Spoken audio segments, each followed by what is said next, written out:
As for measures such as mass gatherings, the issue is, if you're not at a mass gathering, where you're going to be? Yep, you're going to be at a small gathering. And most of the transmissions occur at small, not large gatherings. Smells like bullshit to me, that one. Certainly, he didn't cite any studies for that. I have tried to do a quick search on the lovely internet. No, can't seem to find even any research into that. Never mind anything stating that actually large gatherings, just think about that. You've got people who are infectious. They're highly infectious. It's very easy for us to get to transmit the virus and for us to get it through our mucous membranes. Why would it be easier at small gatherings where there are a few people, maybe close together, rather than big gatherings where there are very large numbers of people, also very close together? This guy's our chief medical officer, apparently. There you go. He carries on. We want to allow enough of us who are going to get milder symptoms to become immune. And when he says become immune, he means get the disease and get ill. To give a whole population response that will protect everybody. Herd immunity. Yeah. We think, and I shouldn't even have done that because he goes on, we think herd immunity, straight out of the mouth of the chief governmental advisor, medical advisor, will require 60% of the population to be infected. 60%. Okay? Of course, we do face the prospect of a lot of people dying, as the Prime Minister said yesterday. That was at another press conference. We don't know yet what percentage of cases are asymptomatic. So he's saying the best medical people that this country has on March the 13th did not have any clue as to what percentage of patients were asymptomatic. Well, I would also direct you to an excellent interview with Dr. Kim Woo-joo of South Korea. This interview is on the channel Asian Boss, another superb channel. There's also another video interview with him much more recently about updating the situation. Urge you to watch both of those. So on March the 28th, he came out and he said, yep, they knew that, and bear in mind how much testing they did. I mean, South Korea has been one of the countries that have dealt the best in terms of outcome, what they've done, contact tracing, testing everybody, not everybody, but you know what I mean, huge amount of testing, isolation, they've done it, okay? He says on March 28th, 20% of their cases, tested cases, people who've tested positive, 20% of them were asymptomatic. So you're telling me that on the 5th, our government couldn't have been speaking to people around the world who'd been dealing with this extremely well, who'd been testing up the Jaxi, massive Jaxi testing quantities, yes. They couldn't have had any idea? No idea. Sorry, haven't got a clue. Yep. So back to the chief medical advisor. We've been working on this since the beginning of January, he says. They've been at it for months already. So, they know what they're doing. Giving advice, and then it is up to the ministers to decide which actions to take. So, covering his own back a little bit there, which I completely understand, because the government ministers would chuck anybody under the bus, yeah, if it means they can weasel out of this scot-free, okay? So, very clear, government ministers have been given all of the advice from the absolute best people this country can muster. Then they've been the ones making the decisions, okay? Now, on March the 14th, this was Matt Hancock. This is in the Telegraph. We have a plan based on the expertise of world-leading scientists. Like I said, we are fucking excellent at science, and we've got some of the best. And we've been listening to them. Herd immunity is not part of our plan. Never was. Directly from the Health Secretary there. Appearing to completely contradict, well, not appearing, completely contradicting what the Chief Medical Officer in this country said only days before. And what Boris Johnson said on the sofa of Good Morning Britain. Yes? Okay, jolly good. Following so far. Excellent. Here we go. March the 20th. This, again, is De Pfeffel. I set out yesterday the plan to turn the tide on coronavirus. I wish I could read my handwriting there. We're going to do it with testing, with new medicines, with digital technologies, and are going to see a huge social effort at reducing unnecessary social contact. March the 20th, they're talking about this. Yeah? When look at what had been happening around the world at this point. Spain, Italy. Yeah? The writing was massive on the wall in huge letters. It's like the life of Brian. Yeah? Write that out 100 times, yeah? All over Whitehall, if you would. That's the kind of writing we were seeing. Yeah? You couldn't miss it. But, he goes on, we now need to push down further, even further, on that curve.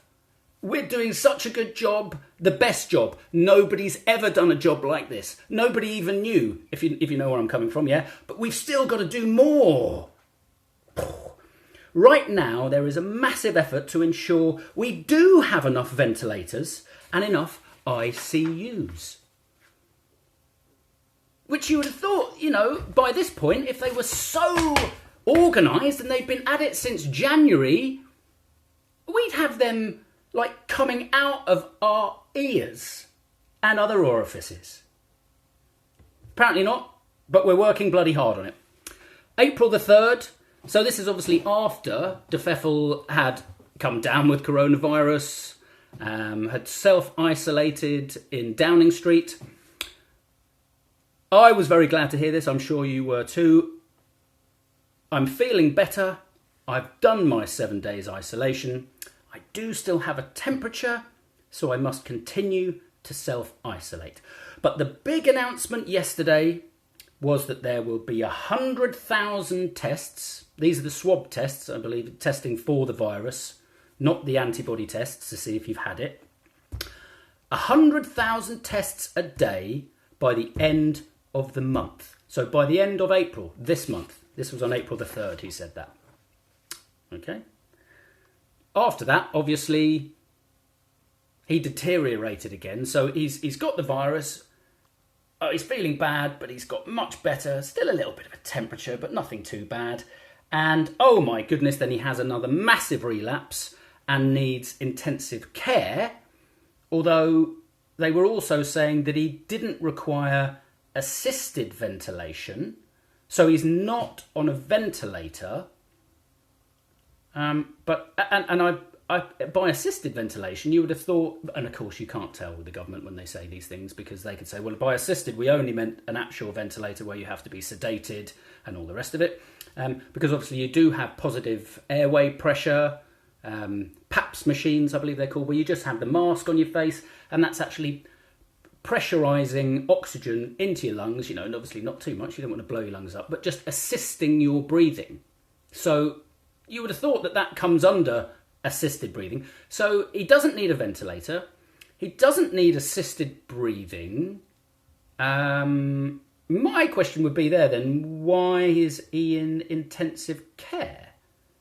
And I did speak to an intensive care nurse about this, and she said, yeah, that does seem rather odd.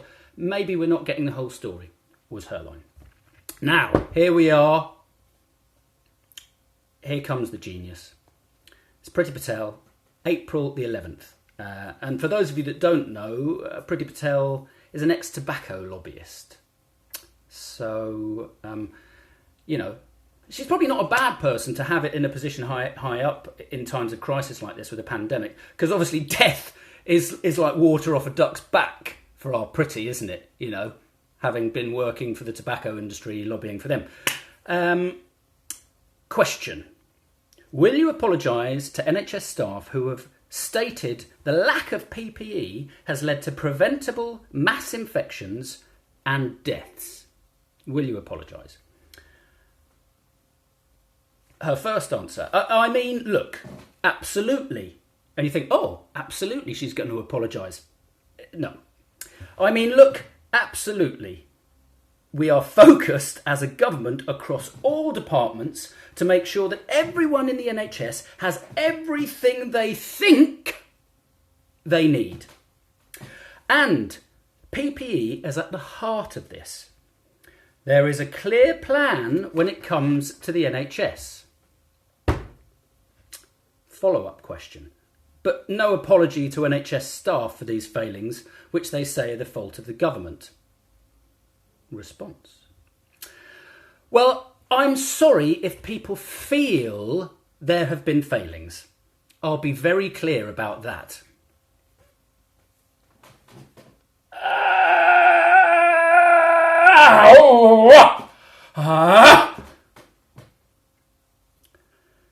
So just to clarify there, sorry about that, I don't know what came over me. Just to clarify, she's not actually sorry for the actual failings, the blindingly obvious failings that we can all see across the NHS. She's not sorry about that, right? What she's sorry for is if you feel that there have been mistakes, yeah, and failings. She's sorry that, you know, you're wrong about what you thought you saw with your own eyes.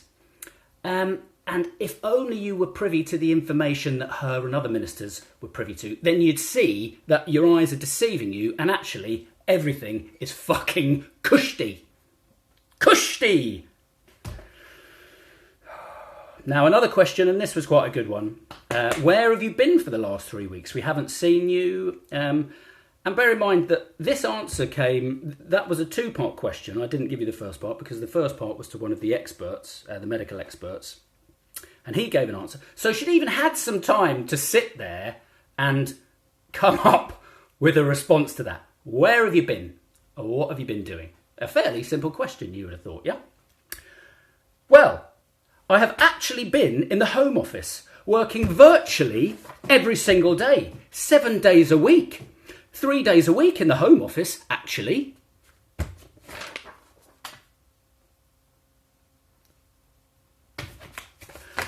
I mean, it is comedy. I felt like I was kind of watching Brass Eye, you know, when I was watching a Home Secretary. I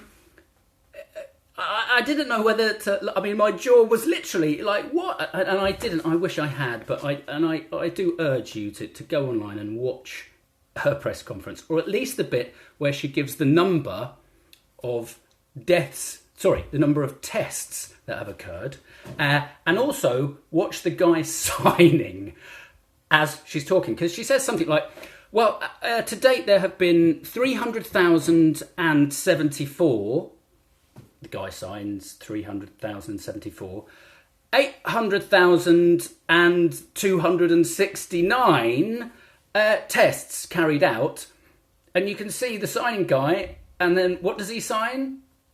Many tests.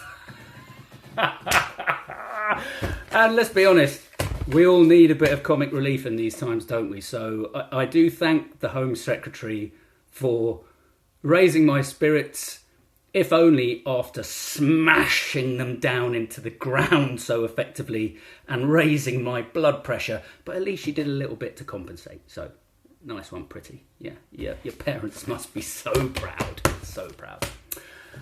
So, what am I saying? I think you can get what I'm saying, can't you? We all know. And it's demonstrable. You know, this is what did I say? This has taken me a few hours and I'm writing everything down, you know, you don't even need to do that. I wish somebody would, and they probably have, you know, look, I'm not the only one out. So, I hope you've enjoyed this. I've actually quite enjoyed doing it. And